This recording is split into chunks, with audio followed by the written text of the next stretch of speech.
Welcome to Elevated Voices Podcast, where we value using our voice collectively to explore life challenges, including mental health, addiction, trauma, and ways to heal.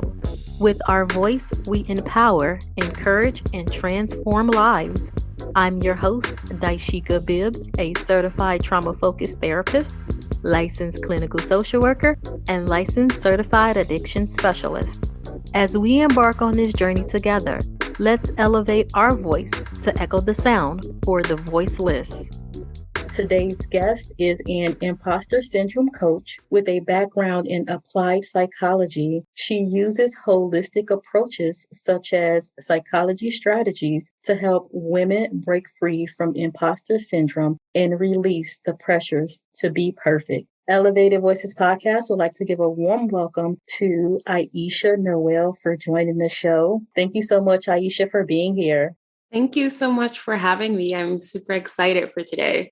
You are so welcome. I am honored to have you here. Imposter syndrome is very, very common, and literally it dates back to 1978. But back then, it was coined around women who performed high-stress jobs. But current research shows that in today's society, imposter syndrome affects men, it affects women, it affects any and everybody in all walks of life. So thank you so much for all the work that you do. Ayesha, tell us a little bit about what is imposter syndrome and what events contribute to your passion as an imposter syndrome coach. That's a great question. What I notice is that in my own experience and my own life, as a Black woman coming from two Black parents, I had different thought patterns than other people. And one of the things that struck me the most was you have to work twice as hard to get the same as someone else. And then there was this other side of being me as a woman and looking into spaces where I didn't see people like me in my own walk of life. And eventually I noticed there's multiple things, of course, that happened, but a lot of things around the system, around our patterns, around our culture, and especially like the generational patterns that we get into affected a lot of how I looked at myself. And when I entered in different spaces, I thought, I don't deserve to be here. I am not good enough. Who am I to do this? That eventually, because I loved what you said, it goes in different classes. It goes in women and men. So it's not only around women, but we all have different things externally happening that influences imposter syndrome and influencing you feeling like I don't belong here. And then there's this eventually the internalization of all these external things that make you think, why am I even here? Why am I even trying? And I'm now talking about work, but the same thing happened for me in romantic relationships. And I hear this all aboard, especially when I talk to clients. It's like, it's not only, in work, it's in relationships, wherever a relationship can be built, there you can find imposter syndrome as well. So with friendships and family as well. Thank you for that. The way that you describe imposter syndrome and how it started for you is very important because there are multiple causes of imposter syndrome, right?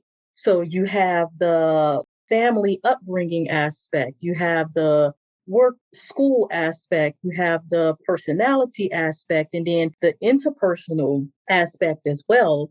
And so when you look at it, from the family upbringing aspect, it goes to, well, how did your parents raise you, right? So what was some of the rules in the house? What were some of the things or expectations that were placed on you as a child? And then in return, how that developed into your personality. Some people are perfectionists. Some people have that low self-esteem or low self-efficacy. And then growing up, what does that look like in your relationships, right? And then also, after you have developed so many relationships, how then will that show up at work?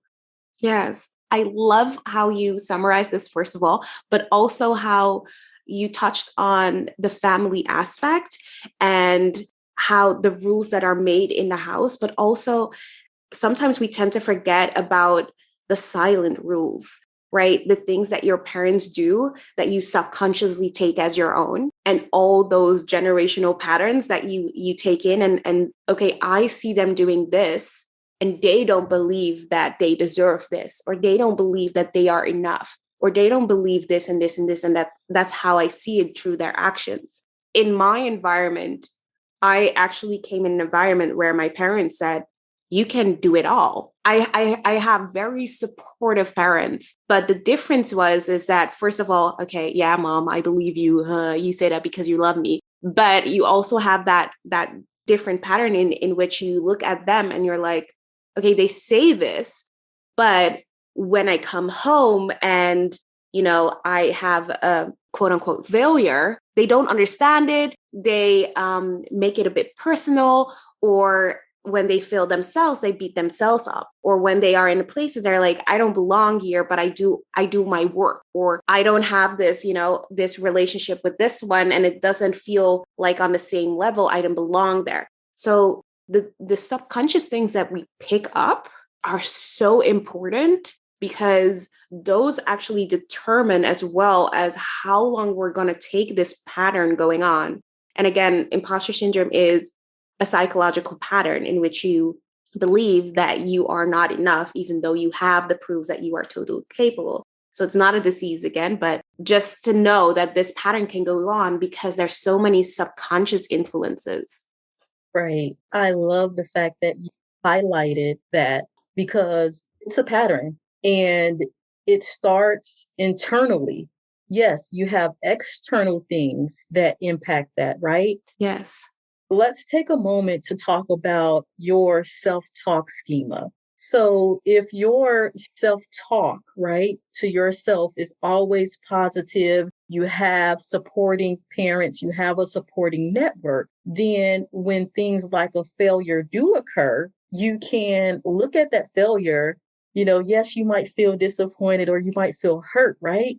But when you talk about it and when you review it and process it, you can say, you know what? Okay, I did fail at that point, but let's see what I can do to improve, or what can I do to make some adjustments so, I can get it right the next time, right? Or so I can be a success the next time. Yeah. But if you have that self-talk schema where it's surrounded by negativity, it can look like your parents not supporting you. It can look like being bullied at school. It can look like not having that promotion from your job.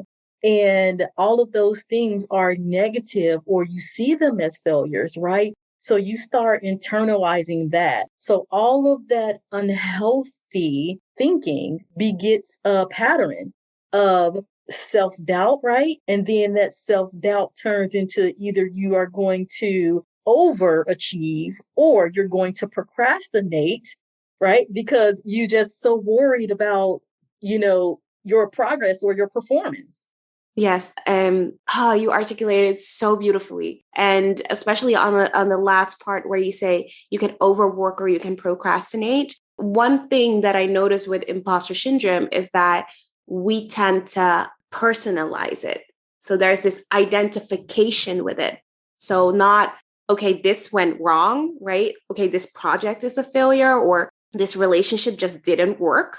No, I'm a failure. I have all these things are wrong with me. And we place ourselves in such a bubble, which makes it everything what we do is part of us. So, okay, for example, I'm going to do this podcast, right? Right. This podcast. And I stumble a few times. And now as me as a person, I can see all these tiny things.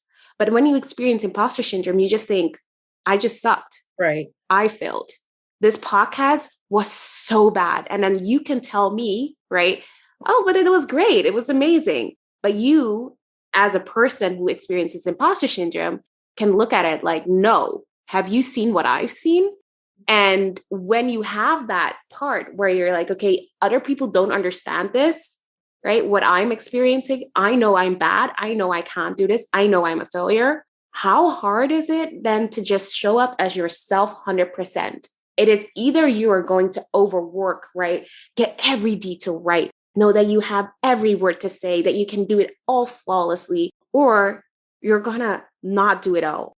You're not going to try it all. You're going to say, yeah, I'm just lazy, or I'm unmotivated. I'm just a failure. I won't do it right. And you won't do it at all. So there's definitely those two sides, right? The overfunctioning and the underfunctioning part of imposter syndrome. And I love how you touch that on, because that's something that people really tend to forget, that imposter syndrome is not only about how it impacts, your self-image and how you look at yourself, but it also impacts your actions and how you actually formulate and communicate that to the outer world. Exactly. And you also, without even knowing, you actually touched on two of the unhealthy thinking styles that actually we as human beings display. So in the therapy world, we have 10 unhealthy thinking styles: personalizing. And the second one that you highlighted was discounting the positive. Personalizing, you said it so elegantly. I am internalizing everything, and it's my fault, so therefore I'm not good enough, right? And then when I do excel or when I do well, I still discount all of the good that I do, and I'm pointing out, oh well, my flaw here, oh I stumbled there, oh I could have did better, or I didn't do good enough. So literally, again, these unhealthy ways of thinking, they tend to weigh on you.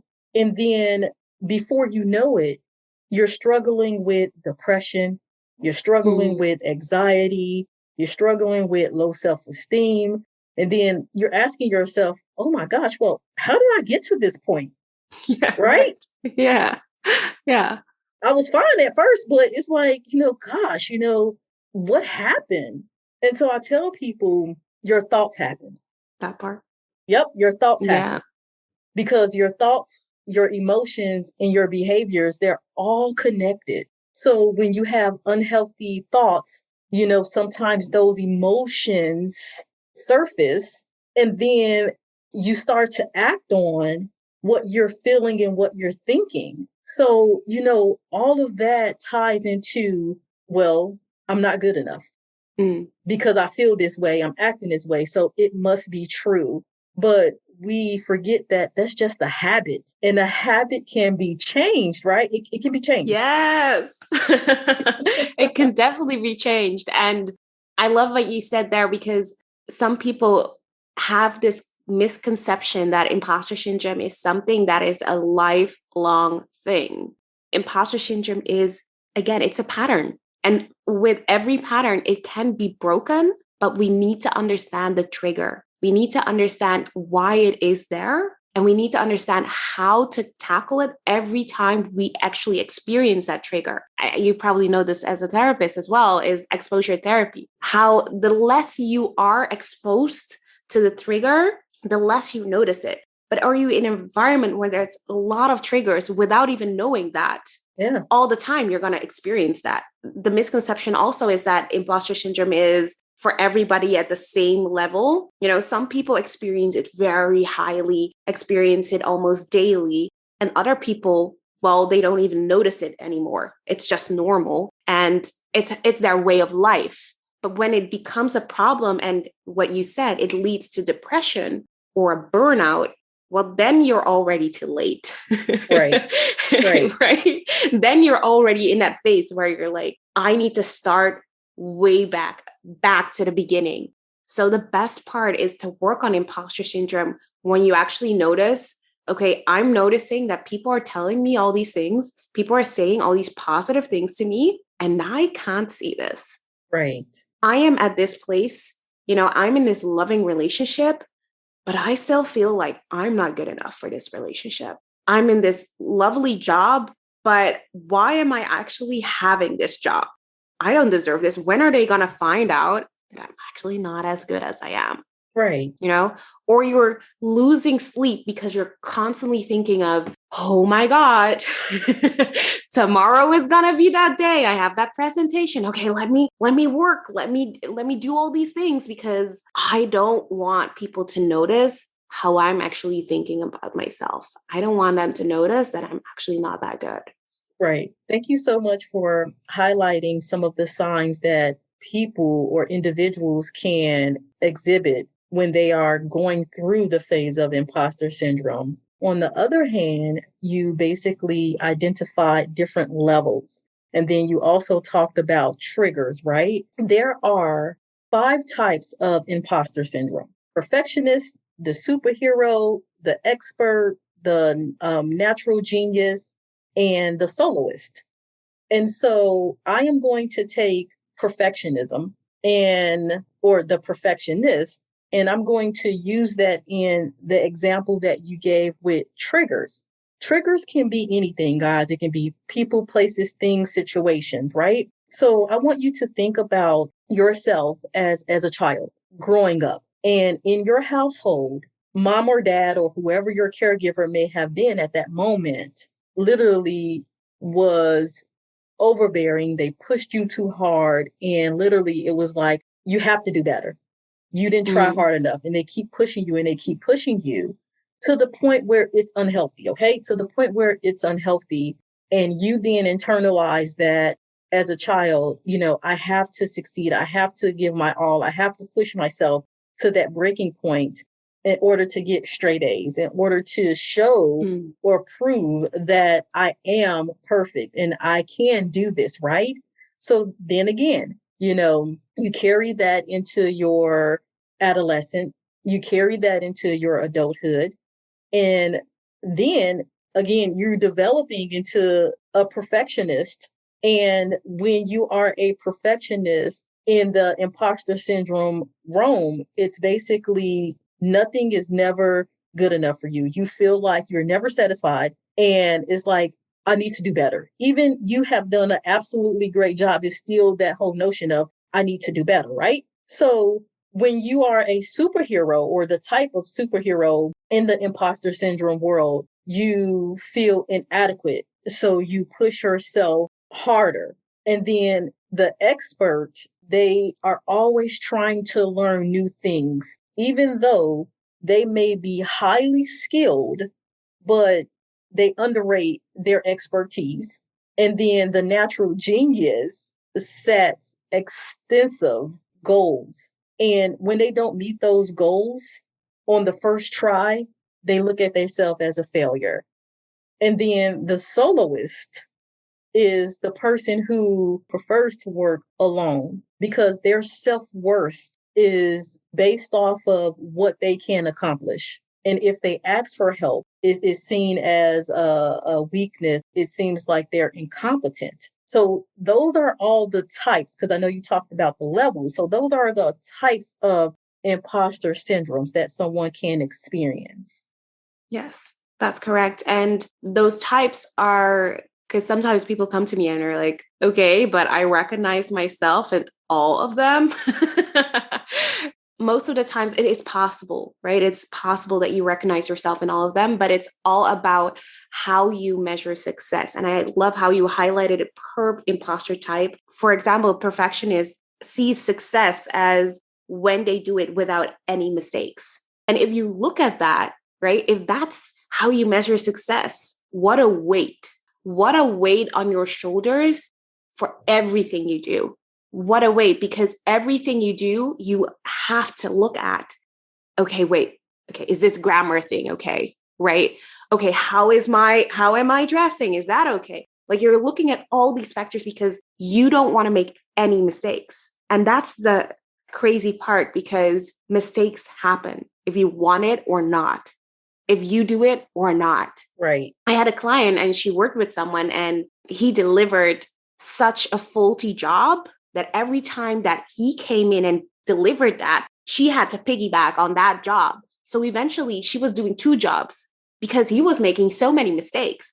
And she's not going to voice that out because she wants to shine and be like okay, I'm the perfection. Everything needs to be perfect. And in the end, she was working so much, right? She was working so much instead of looking at, okay, wait, first of all, I'm noticing this is going wrong on your side, right? Fix it. Otherwise, I can't do my job right.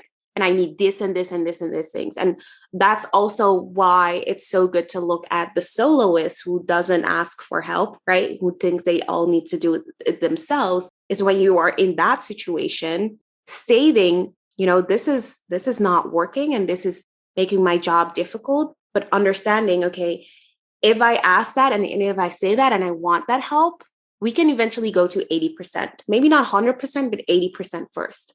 And then every time we make something a little bit better, that is improvement, not when everything is already at 100%. Because if everything is at 100%, where will be the growth? How will we grow if everything is perfect already?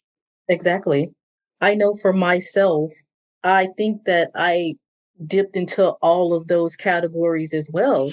Yeah. And being a therapist and, working for other companies and being a Black therapist at that, I'm like, well, am I good enough, right? Maybe I need to be a perfectionist, maybe Yeah. I need to be that soloist because nobody understands my perspective, right? And Yes. if I fall short of what somebody else's expectation is, then I'm a failure. Yeah. And so, I had to realize that, that person's experiences are different from my experiences. We cannot compare the two. So, therefore, how they look at me, how they see me, what they understand about me is just that it's their opinion, right? Yeah. And so I cannot mold myself or create myself into this person to meet their standards in that little box that they want to put me in because our experiences are not the same. And I think some people sometimes forget that, especially when you go and you're working in your career. Because again, everybody in my career field, for the most part, was Caucasian. Every therapist that you had was Caucasian up until recently, where, the diversity started to come about. And so, I've been in the therapy game for, a decade and a half, and things have changed. And again, I wanted to speak to that because imposter syndrome, it affects anybody, it affects Yes. everybody. Yes. So it's not that if you are feeling that way, there's nothing wrong with you. Yeah. First of all, thank you again for giving that whole personal experience, because that is what I experienced as well. In where I'm from the Netherlands.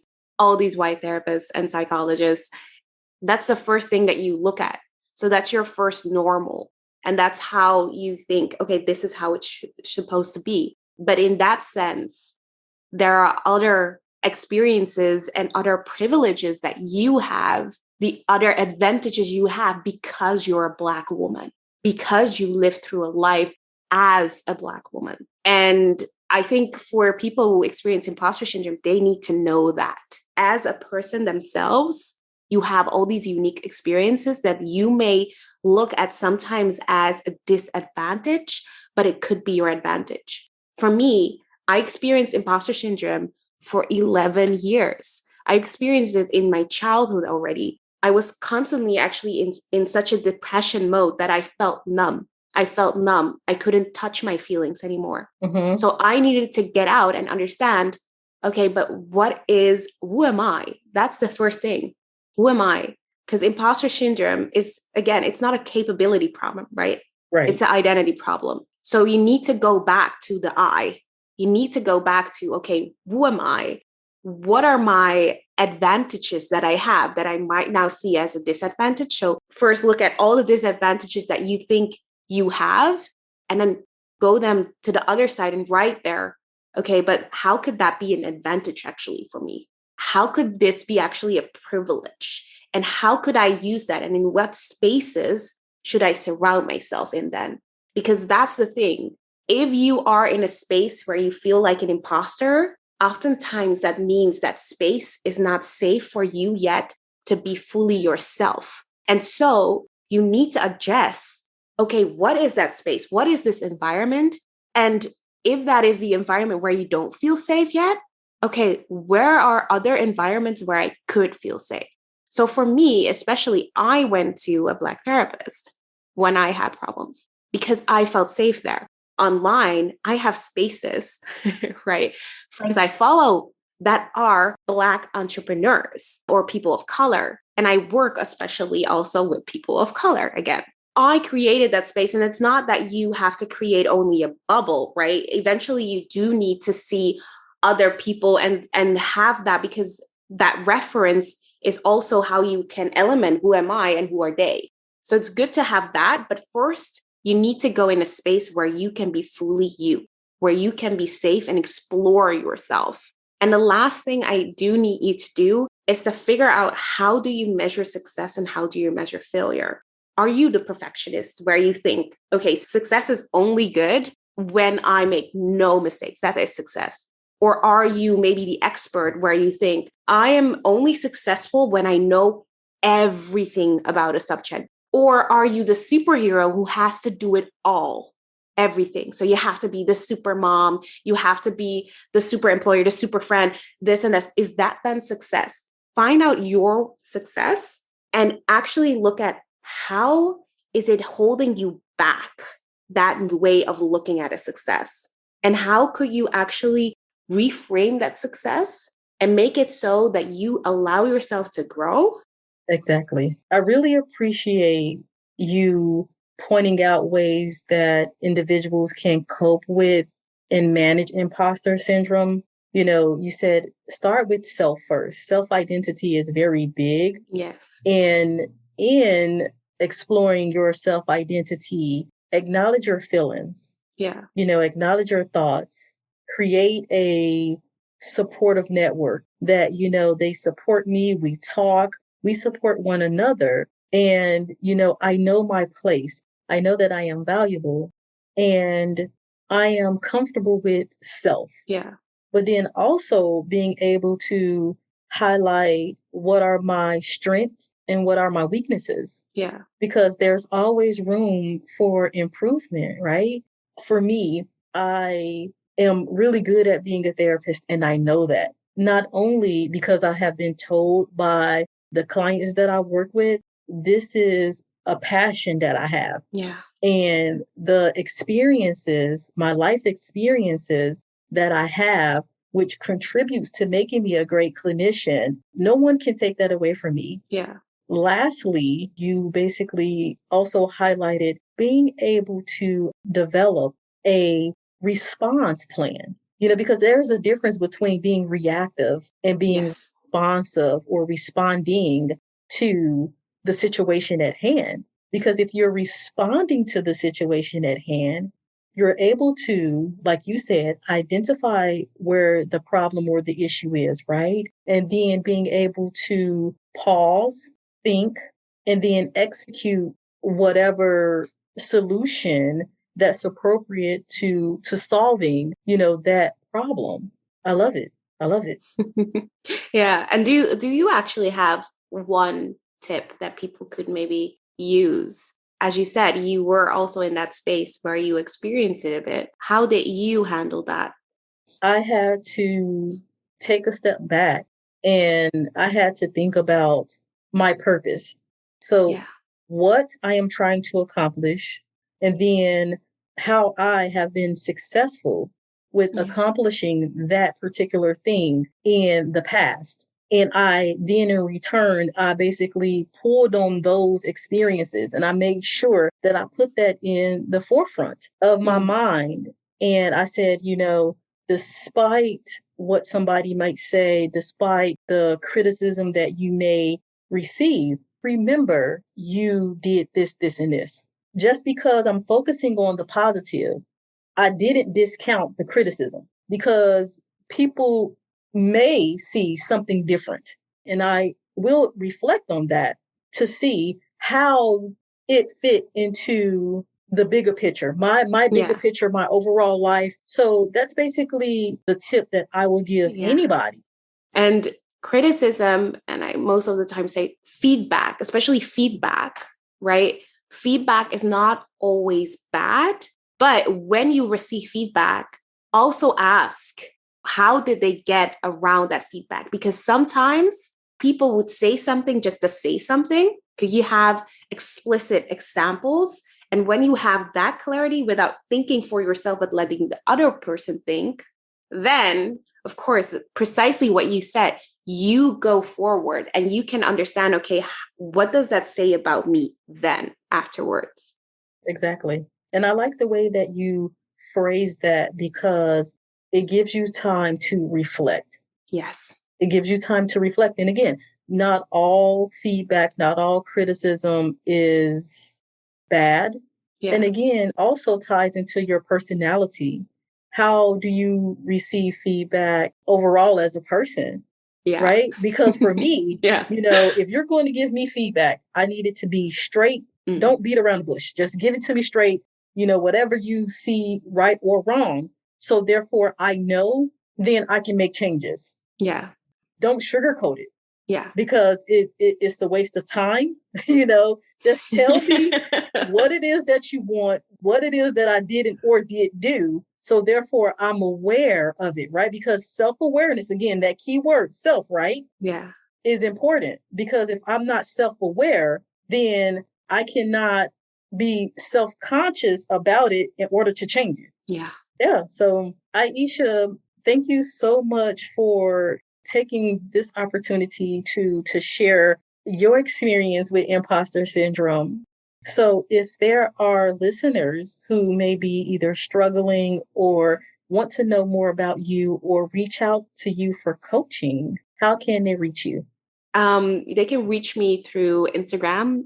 On Instagram, Ayesha Noelle. I actually provide a 6-month coaching program where I do accountability calls, where I help you, especially if you are someone who experiences imposter syndrome on the underfunctioning side. So you're procrastinating a lot and you notice that you say that you're lazy, but you're not lazy. Come to me. We can talk. I have free connection calls where we can just see if you're a match. Well, listeners, there you have it. You can reach Ayesha on Instagram. She is phenomenal, guys. She's amazing. So reach out to her. Don't be afraid. And thank you so much for being on the Elevated Voices podcast. Thank you. Thank you for tuning in to Elevated Voices podcast, where we enjoy using our voice to share information which promotes growth and change. Never feel like you are alone. Join our Elevated Voices podcast community at elevatedvoices_ on both Instagram and Twitter. Stay tuned to bi-weekly episodes wherever you get your podcast. If there is a topic that you would like me to cover, or if you have questions, you can send me an email via my Elevated Voices podcast Facebook page. And remember, don't forget to let your voice be heard.